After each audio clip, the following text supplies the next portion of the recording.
welcome. This is Euro Maestro scoping live from Paris. And this huge monstrosity in front of me, this big, beautiful skyscraper, is the Tribunal de la Justice. So if you've seen some of my previous live streams from Paris, you've seen the former Palais de la Justice, which is very pretty classical architecture in the center of Paris. But they needed a new, bigger structure, so they built this. This is on the periphery of Paris. Hey Dean, how are you? Hey Chris. So I don't know if you guys remember the Palais de la Justice. It's right next to the Sainte-Chapelle. Big, beautiful, classical architecture. And then of course, that building's still there. I believe they still have trials there. But now this is the new headquarters for the Justice Department. And you can see it's huge. And it looks like, I'm not even sure if it's finished up there. Might not be finished, I'm not sure. But there you go, always beautiful. Yeah, it's different, right? I mean, this is modern architecture out here. This is, if you go past the, I think on the other side of that highway might already be the suburbs. But we're definitely on the edge of the suburbs here. So you can see the architecture is very different than in the center of Paris. And I'll do a new video sometime soon of the old Justice Hall, Justice Palace, I guess in English. Just to remind everybody what it looks like. How is everybody, by the way? It's kind of a cool day in Paris today. I think it's about 9 degrees or something like that. It's very cool. And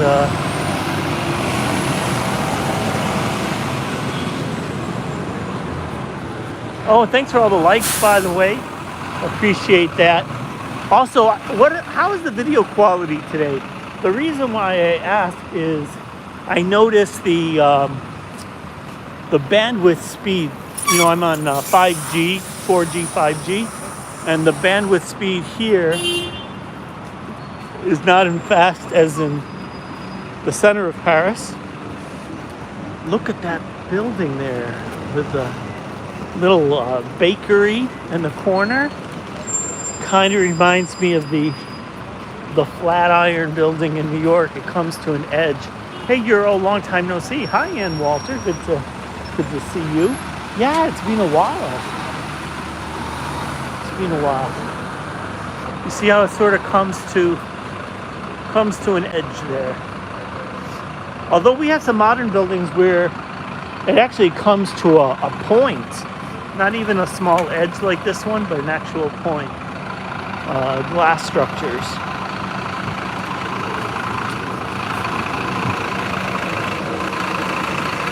So I figured this is not something I usually film. Hey Jackie girl. So usually you're seeing classical Paris, and now we're seeing modern architecture because we're out in the suburbs. And when you get closer to Paris, it starts reverting to this 19th century architecture, Haussmannian architecture as it's called.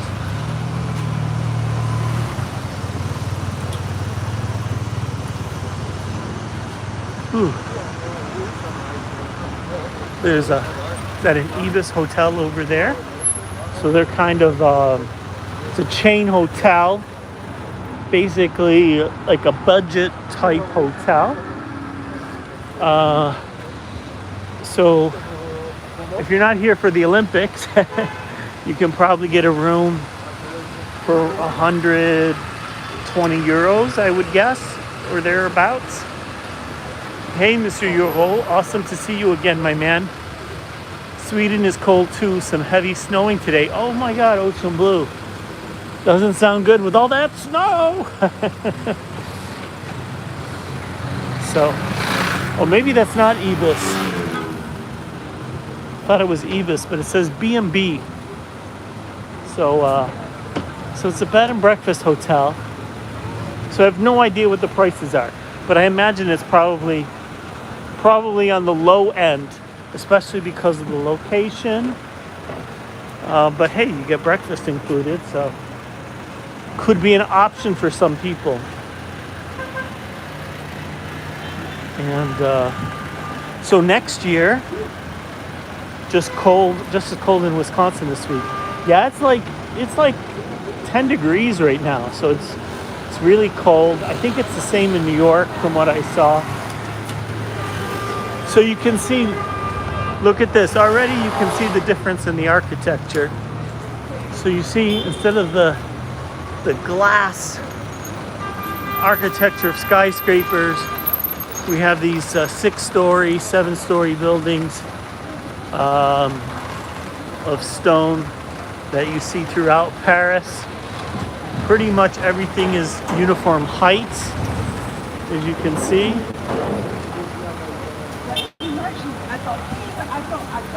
And we'll be able to cross the street here. But yeah, we have the Olympics coming to Paris next year. So in July, I think it's July and August of next year. So that's going to be exciting. The city's been making a lot of preparations. Hopefully a lot of stuff will be ready.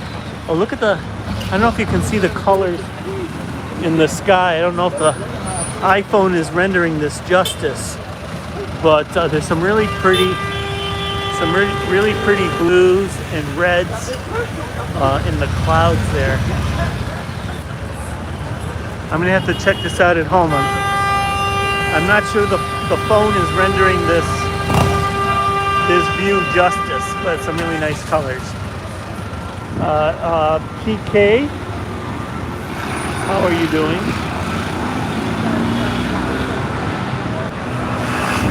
It's also known as Plane Crazy.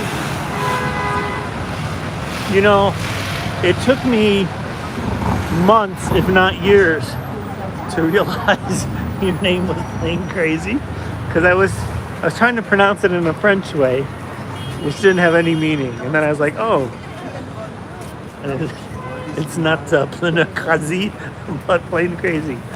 Jackie girl, beautiful sunset. Yeah, isn't it nice? Party driver, very pretty sunset. Yeah, I'm not sure if you know, like I said, I'll check the colors out at home, because when I look in the sky, the colors are really pretty, and I'm not sure if this iPhone camera is doing it justice. But I'll have to come back and try it again with a newer iPhone and see if there's more color fidelity. So we're really out in the boondocks today, far out in the suburbs. But I'm going to take a tram. Hopefully we can show you the tram in a minute. And that is gorgeous. Yeah, LEG, isn't it? I really like it. I guess I should probably buy a ticket.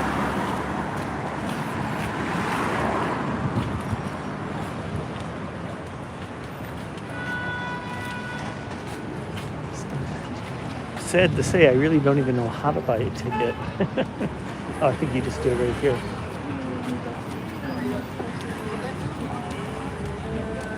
Yes.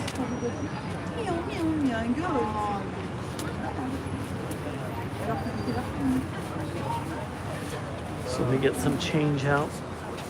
Always chasing a new iPhone. That is true, Phil. That is true.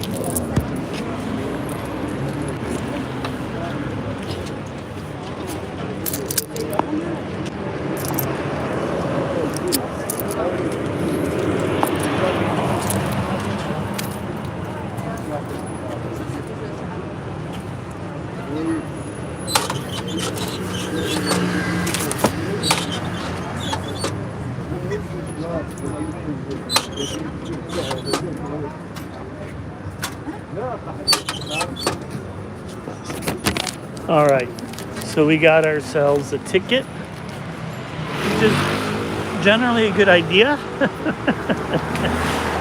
It's kind of pseudo on the honor system about getting a ticket, but if you don't buy one and get caught, then there is a penalty to pay. I don't know what the fine is, but I think it's pretty expensive. Probably 30 euros or more, I'm sure. This is gorgeous. 1 degree, windy and chasing snow in Grindavik, Iceland at the moment. Thank you, Euro, for coming back to us. We've all missed you scoping and check. Ali G, what a nice thing to say. How many euros does Euro have?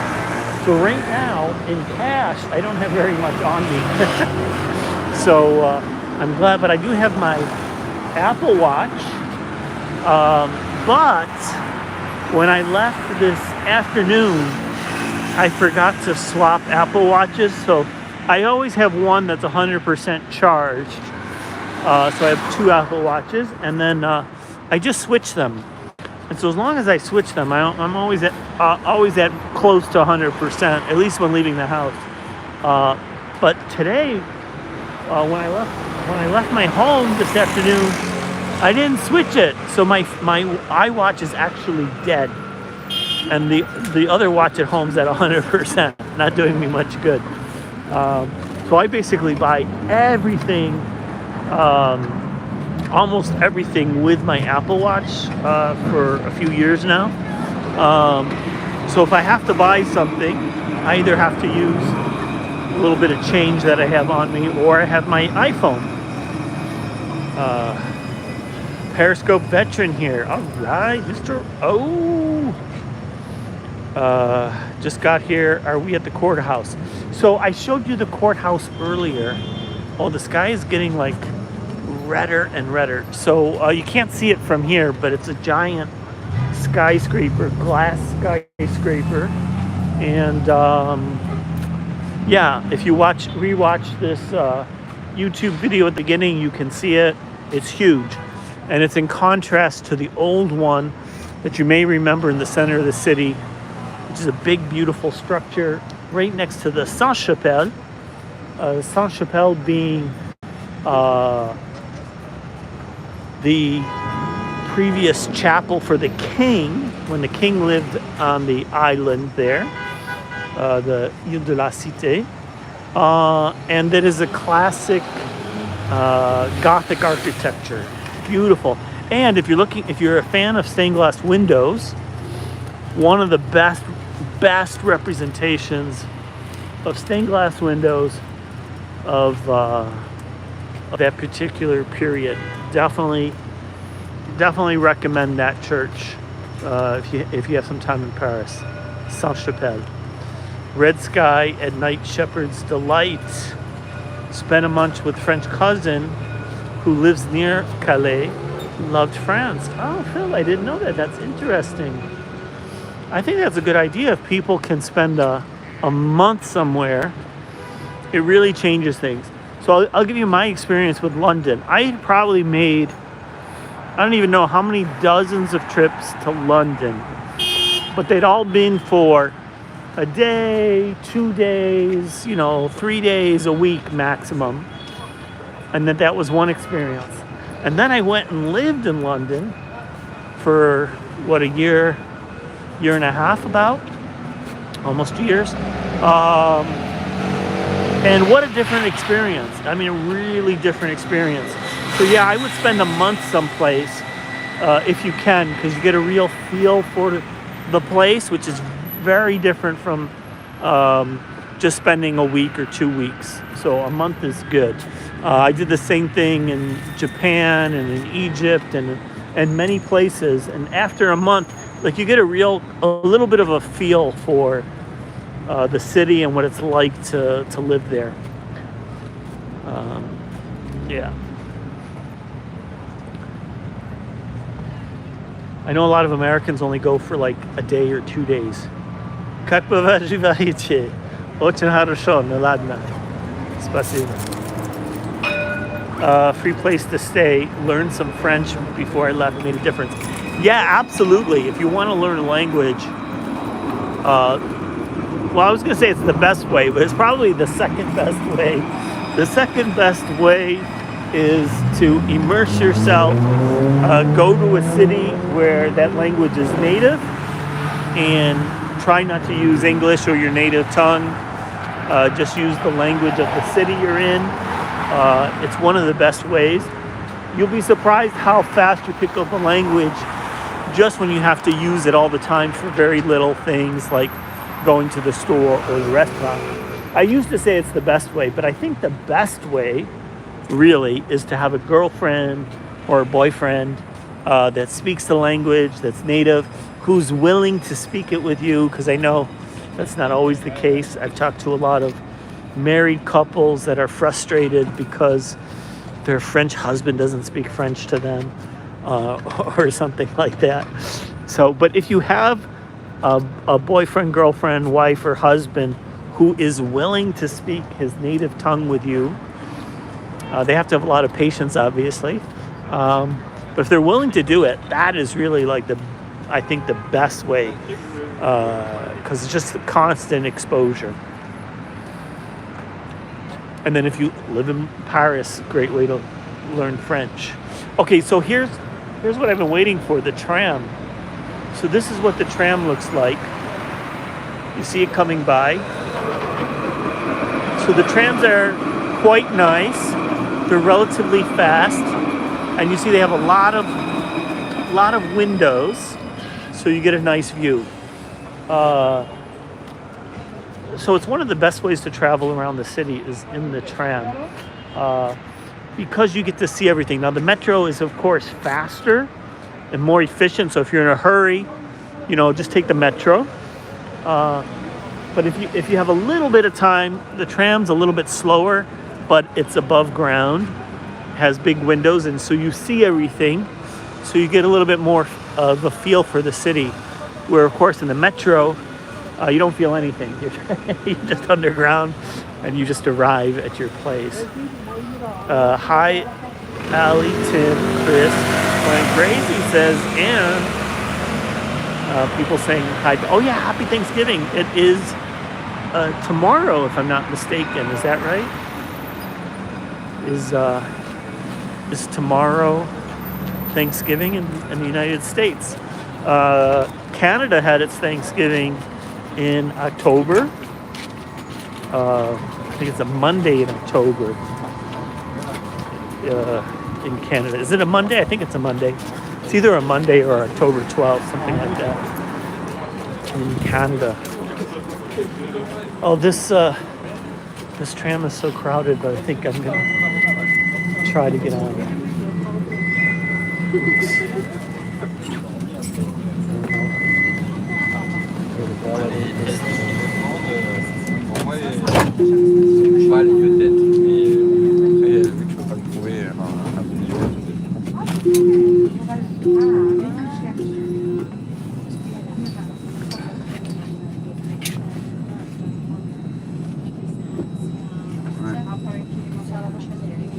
So you get to ride along with me.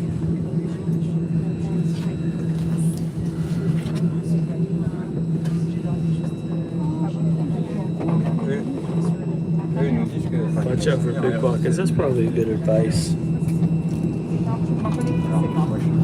I'm only going a few stops, I think 3 or 4 stops.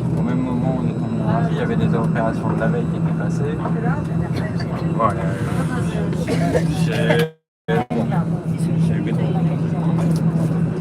Ouais, ils m'ont un peu embrouillé.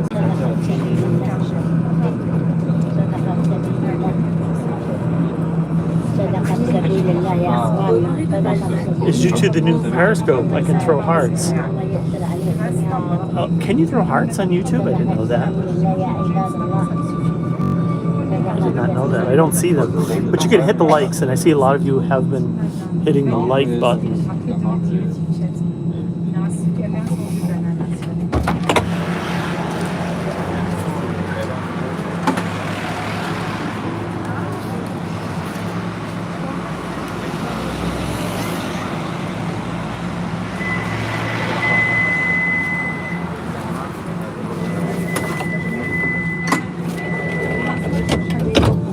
There's a famous French writer named Balzac, and so you see this station is named after him. So we only have these trams on the periphery of the city. So if you're in Paris and you don't see them, it's normal for tourists not to see them because they don't come into the city, but they circle around the periphery of the city. But they can be useful to go to certain places if you wanted to go to the zoo, some of the stadiums. It might be useful to take a tram if you want to go to the water park. I used to do some live streams from the beautiful Paris water park, and that's right on the tram. Happy Thanksgiving to all in the U.S. Take a day off from crazy. Well, I'll tell you what, in the U.S., Thanksgiving is a day off from crazy, but it's followed by Black Friday, which used to be, maybe still is, one of the craziest days of the year. I think a lot of the Black Friday now is done online or on Cyber Monday or whatever it's called. But it used to be in the past that on Black Friday, the shoppers would go crazy in the U.S. and line up for hours in the morning before the stores open, even at midnight at times. And I remember in previous years, I don't think it's still the case, but in previous years they would, sometimes the glass to the stores would shatter from the pressure of all the people waiting on the doors, and the glass windows or glass doors would just shatter. Does anybody remember those Black Friday stories or videos?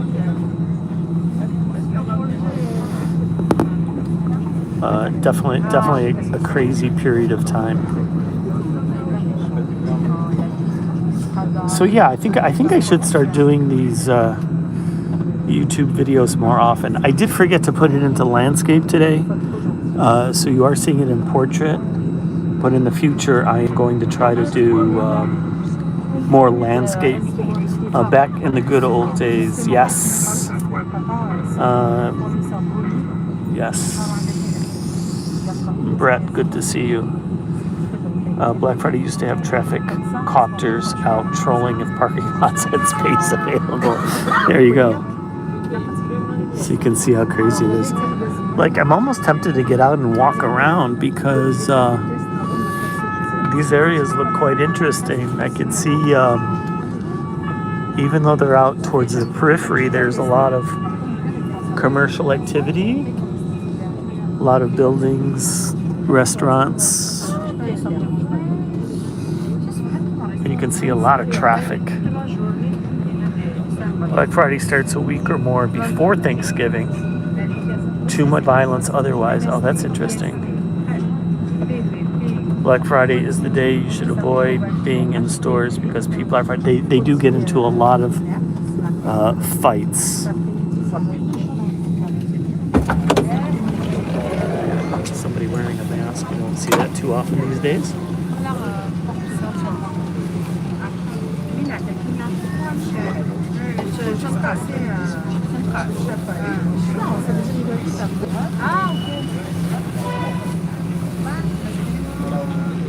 But yeah, there used to be a lot of fights. And a lot of silly fights. I mean, people would fight over like paper towels and, you know, petty items at petty discounts. And people would literally get into fisticuffs about that, if you can imagine.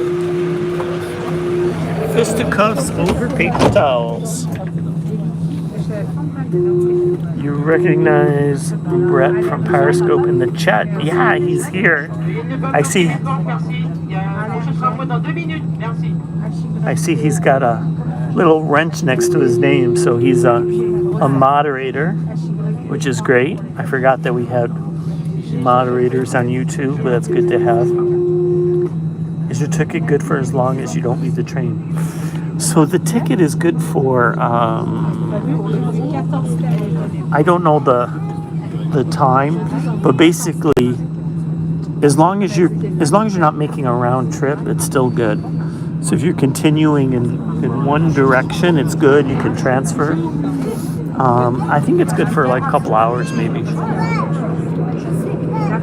It wasn't long ago that there were toilet roll flights. Oh my God, that's funny. Yeah, there's been a couple of times in the States where they had toilet paper scares, where people thought that there was a shortage, or that there would be an upcoming shortage, and because of that, people would hoard purchases, make large purchases, and just stock them, and actually created the storage the shortage that was predicted. The storage created the shortage. How much is the ticket? So I bought an individual ticket, so it was like €2.10. I've already bought 2 Black Friday products online. All right. That's where you buy things online on Black Friday. At home, online, in peace. During COVID, there were shortages, yeah. And there were shortages, I think, largely because people heard that there might be shortages. And so they created those shortages. I read an article one time that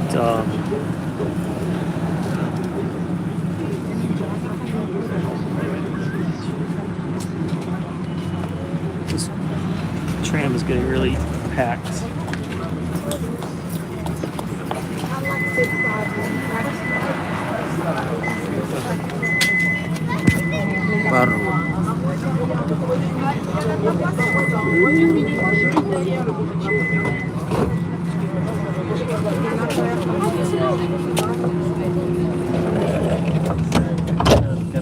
The guy tried to get on. There was no space.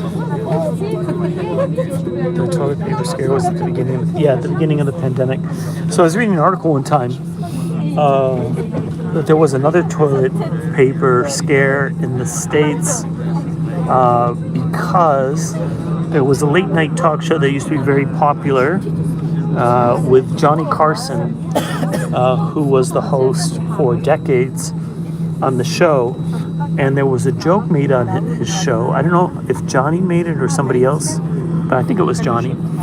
And he just made a joke about a toilet paper shortage. So it wasn't real. But that joke caused a shortage because the next day everybody started buying up toilet paper in large quantities and actually created the shortage that he was just joking about. It's the power of media. Just like, you have in the States, you have all these popular shows like X Factor and what are some of the other ones? Can't think right now. What are some shows like X Factor? Oh, America's Got Talent, Britain's Got Talent. What was the answer to your Jeopardy math quiz the other day? Oh, the answer to the Jeopardy math quiz, it's on my Twitter feed if anybody's wondering what Brett is talking about. We're going to get off here, finally. Oh, there's a nice doggy.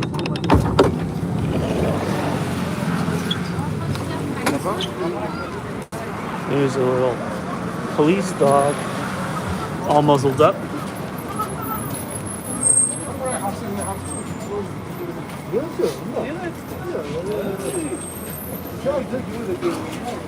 All right, so let's get away from the crowd.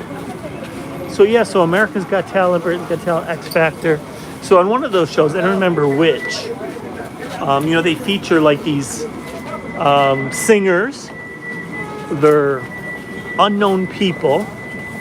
They're not celebrities, so they're just average Joes, but who have a lot of talent and sing very well.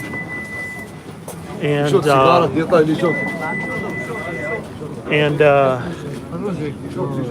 these people become very popular.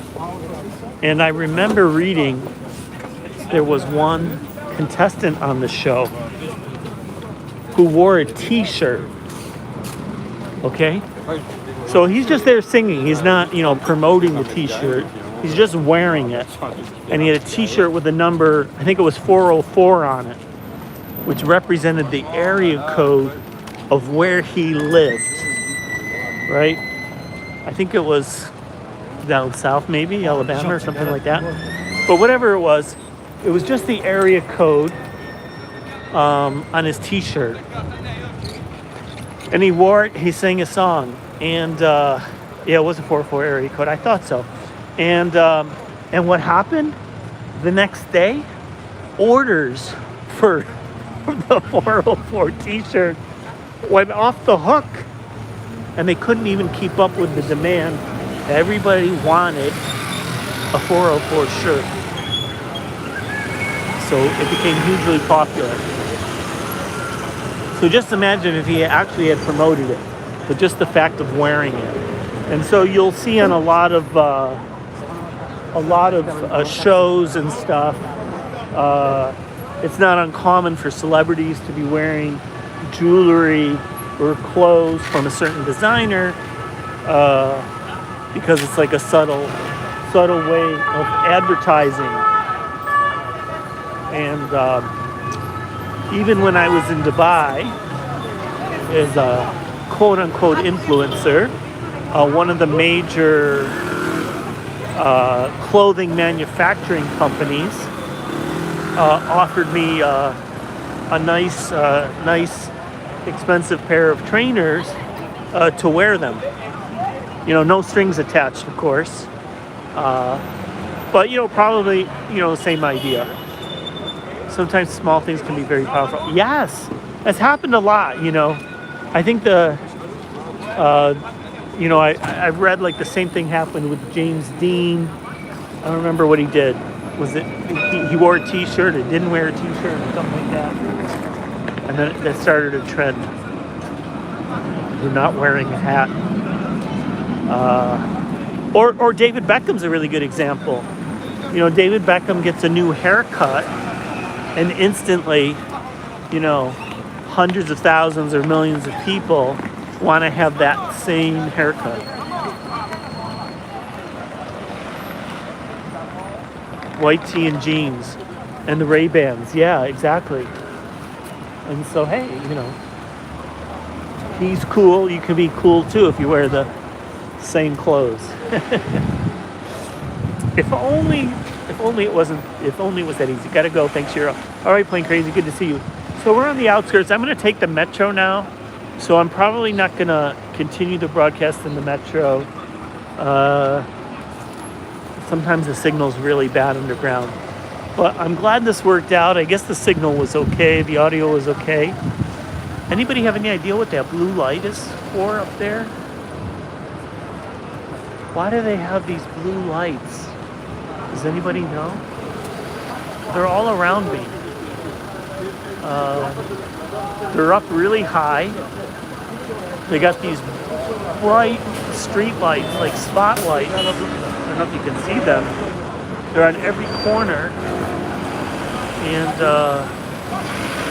And then a blue light. I wonder what that means. It must mean something. If anyone has any idea, you're supposed to tell us. Yeah, I don't know. It's interesting. Wow, they're on every corner. I wonder if it means, I don't know what it means. I'm sure there's some significance to it. And also, by the way, I'll have to look into this. We had a, what do you call that? An air raid drill last Wednesday, which surprised me. We don't usually have those, but we had one last Wednesday. We have one normally on the first Wednesday of every month. Okay, since World War II, I think. So the first Wednesday of every month, at noon, you will hear the air raid drill. So I guess it's like a practice or whatever it's supposed to be. So if you're here as a tourist, don't get frightened if you hear the air raid drill. It's something we do every month on the first Wednesday. But this time I heard it, it was on the second Wednesday. So it really threw me off because I was like, why is there an air raid drill on the second Wednesday? But nobody was reacting. So I guess either I got the date wrong or I don't know. It's just very unusual. Just street lights. Yes, they could just be street lights, but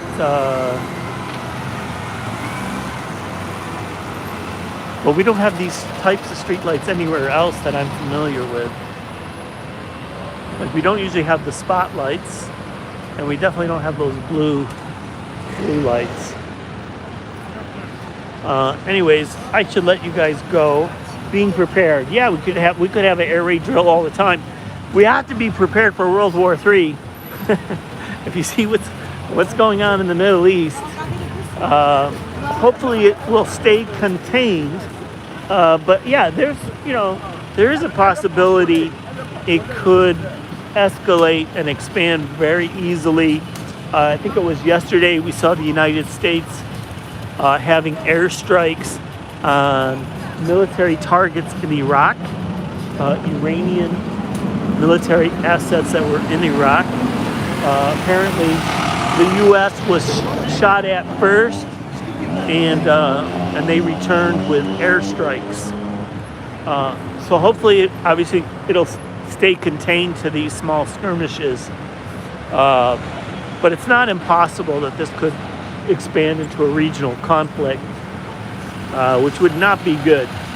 And we have a lot of players, or we have a few players trying to push it into a regional conflict. So we got Russia trying to do that. We've got Hezbollah trying to do that, Hamas, and Iran. Take care, Euro. Be careful out there. Happy to see you again soon, Peace out. Thank you. Good to get you live. Yeah, we're going to sign out here. Thank you for the likes, by the way. I appreciate that a lot. And leave comments on the video if you get a chance later. Bye.